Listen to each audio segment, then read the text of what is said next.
तेवर बदल गए हैं, तरीके बदल गए हैं, बदले बदले से नजर आने लगे हैं सीएम नीतीश कुमार। विवाद बढ़ता है तो माफी मांग लेते हैं, फिर नया बखेड़ा खड़ा कर देते हैं। वो भी तब जब शालीनता से जीतन राम मांझी आरक्षण के मुद्दे पर सवाल कर रहे थे। देखिए, एक दिन पहले जो नीतीश कुमार शर्मिंदगी सदन में महसूस कर रहे थे, उनकी शालीनता की सीमाओं को अब कैसे लांघ गए। जो अभी गणना की गई है उस गणना पर तो हमको विश्वास नहीं है। वो गणना ठीक से हुआ ही नहीं है, लोग घर पर पहुंचे ही नहीं है, टेबल वर्क किया गया है। तो इसलिए उसके आधार पर अगर कुछ और करते हैं तो स्थिति वही होगी कि जिसको हक मिलना चाहिए उसको हक नहीं मिलता है। इनको कुछ आइडिया है? ये तो मेरी गलती है कि इस आदमी को हमने बना दिया था मुख्यमंत्री। नहीं ठीक है, ये कोई सेंस नहीं है इसको, ऐसे ही बोलते रहता है, कोई मतलब नहीं है। हो गया। हम कह रहे थे कि आप ही लोगों के साथ रहिए। अध्यक्ष महोदय भाग के चलाया था 7 पार्टी में, अध्यक्ष अभी महोदय हम जान करके भगा दिए उधर। अध्यक्ष क्या उधर महोदय रहिए। की होगी कृपा मांझी पर सीएम नीतीश कुमार ने, लेकिन बिहार की सियासत पर कृपा हमेशा बरसती रही है। पिछले 30 साल से कोई ऐसा दल नहीं आया जो बिना किसी कृपा के सत्ता पर बैठा हो।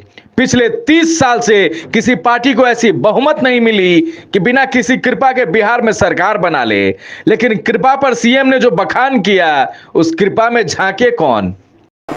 कि आरक्षण आप दे दीजिए, लेकिन जब आरक्षण की बात आई थी, अंबेडकर साहब ने शुरू किया था तो कहा था कि 10 वर्ष में इसकी समीक्षा होनी चाहिए।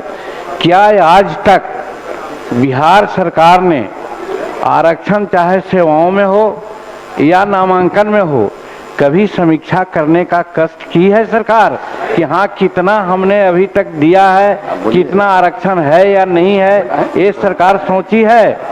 हमको मालूम है हुजूर, हमको मालूम है कि जहाँ तक गजटेड एम्प्लॉइज के आरक्षण की बात जहाँ आती है और 1971 से रोस्टर नियम लागू है और अब तक 16% ही सही होना चाहिए था, लेकिन उनका आरक्षण अभी मात्र 3% है। सुन लीजिए, बता रहे हैं, ये बहुत गलत बात सारे बोल रहे लोग हैं। समर्थन कर रहे हैं। और कोई सेंस है ये जो प्रचारित करता है? सुनो ना, बैठो ना यार, बैठो ना। अरे आप लोगों को जब छोड़ दिए थे, बैठिए, भूलिए मत, बात बोल रहे हैं अरे महोदय। भूलिए मत।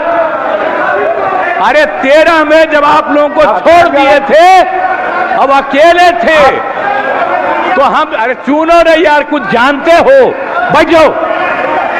हम इसको बना दिए। इसके बाद जितना मेरी पार्टी का लोग था सब हमको 2 ही महीना में कहने लगा कि गड़बड़ है, इसको हटाइए। क्या पूछ लिया सदन में ऐसा मांझी ने कि सीएम का गुस्सा 7वें आसमान पर चढ़ गया?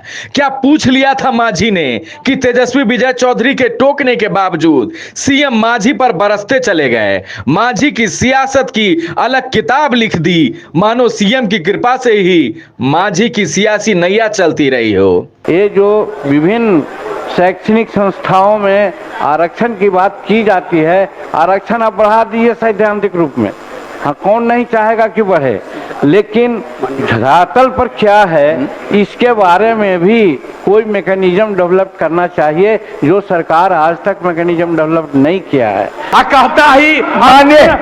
कहता रहता है कि ये भी मुख्यमंत्री थे। अरे क्या मुख्यमंत्री था? ये तो मेरी मूर्खता से मुख्यमंत्री बना।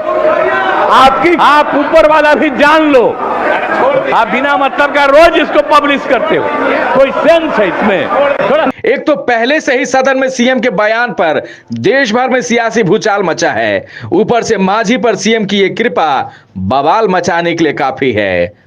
Bureau report, news bye scoop.